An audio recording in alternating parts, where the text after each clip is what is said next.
MVV Maastricht, Feyenoord Rotterdam.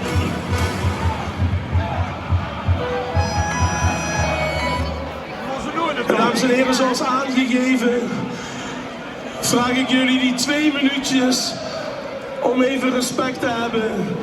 Zo dadelijk voor die 1 minuut stilte voor Frans Curver. En nu eerst even voor het Maastrichtse gebruik om samen met Beppie te zingen het Maastrichts volkslied.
In 13 jaar tijd stond hij bijna 400 keer onder de lat bij MVV.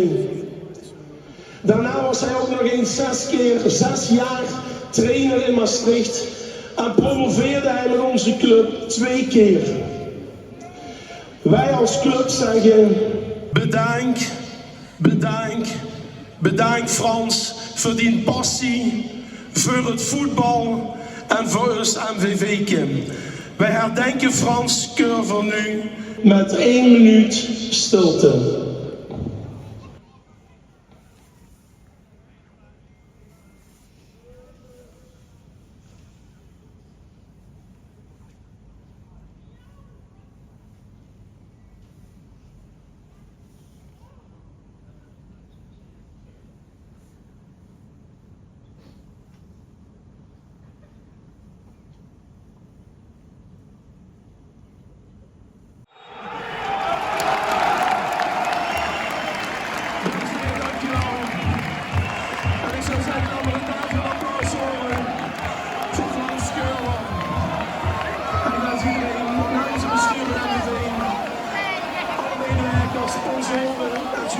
Een prachtige voetbalavond hier in jullie stadion de Gunsel. Dames en heren, in haar eigen stadion de Gunsel. Laat u ons horen!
Streep.